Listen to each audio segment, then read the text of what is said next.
สบายดีทุกคนมื้อนี้ฝ่าฝนบ่เป็นใจอีกแล้วฝนตกพี่น้องมาเฮ็ดเวียกคือเก่าสิพาพี่น้องมาเฮ็ดเวียกที่โรงงานเนาะคนดุมันเข้ามาเห็นอยากแต่เศร้าเด้อไปดูบรรยากาศกันเลยจ้าคนก็มาแข่งคนมาบางสภาพอีนี่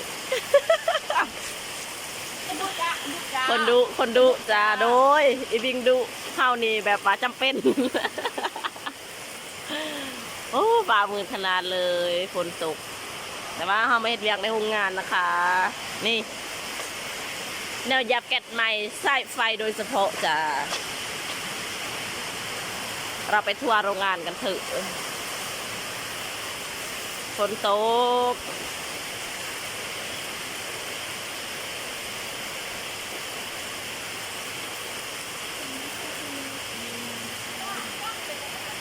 ฮะ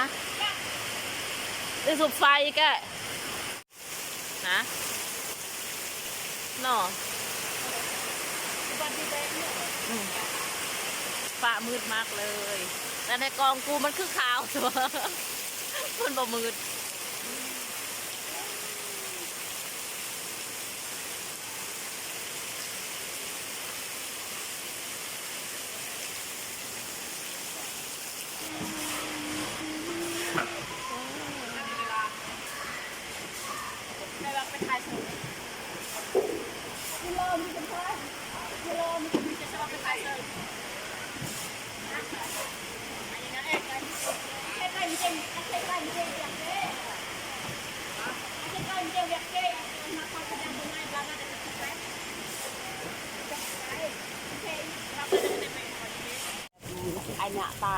วิ่งมาเมนเลยมาสวยอ่ะฝนตกก็ทำงานครับ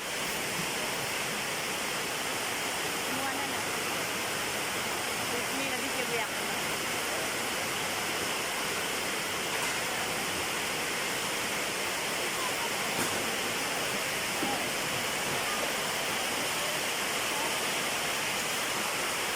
มืด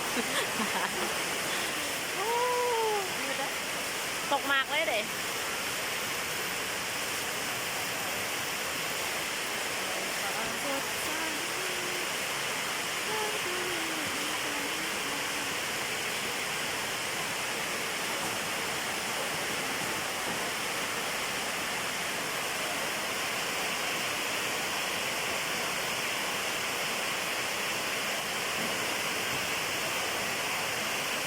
Benกินจะเบียกสบายสบายอร่อยสิ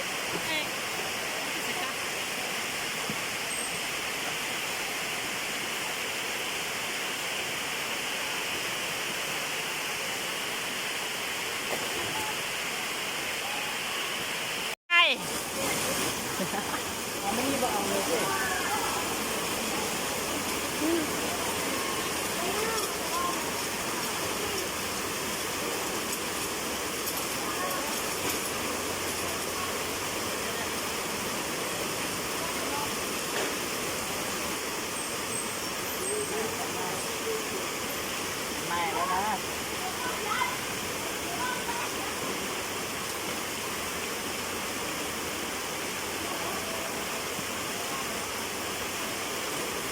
No.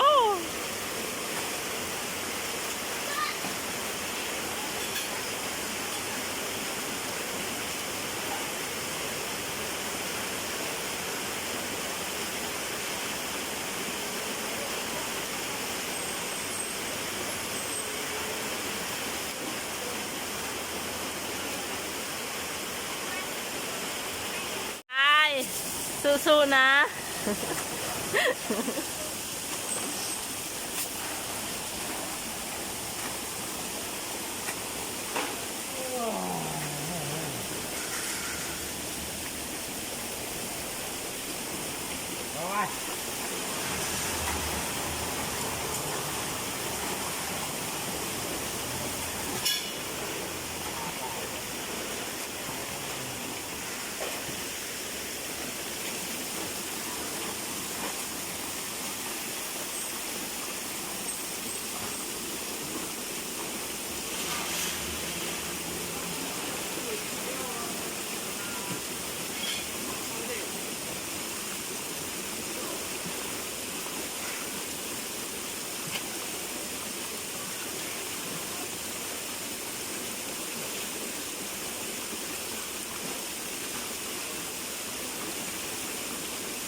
เด้อ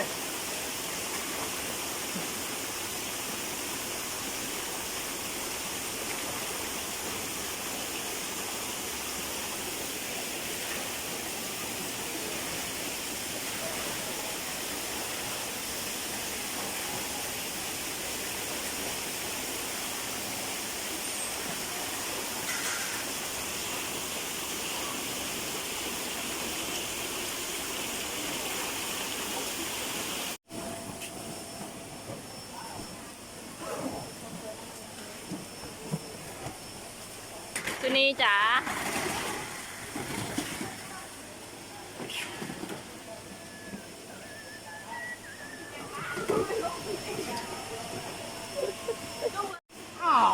คนเล่าดิ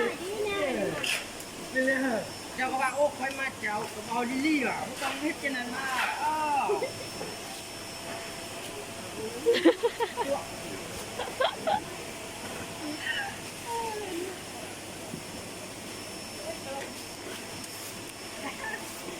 สู้ตายไหมสู้ตายสู้ๆนะ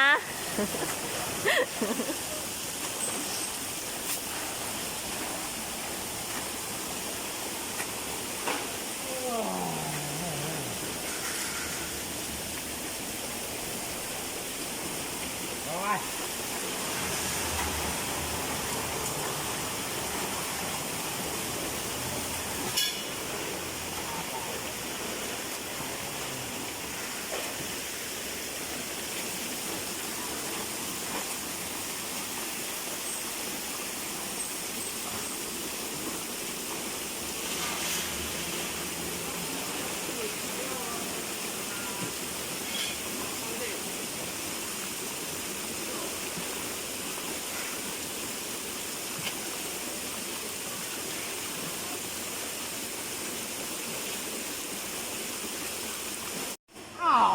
คนเล่าดินี่เลยเหรอเจ้าก็ว่าโอ้ค่อยมาเจ้าก็เอาดิลี่ว่ะไม่ต้องเฮ็ดกันนั่นมา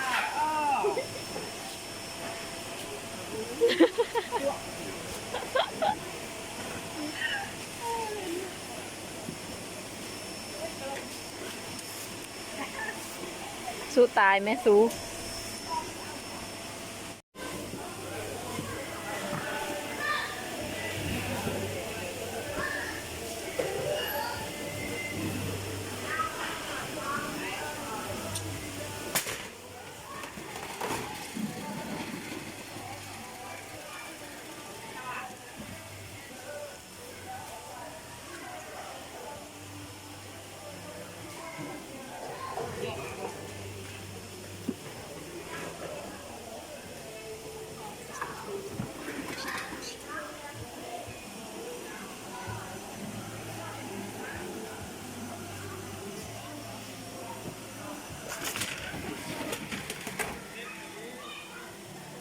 ตัวนี้แบบนี้คักมือตัวนี้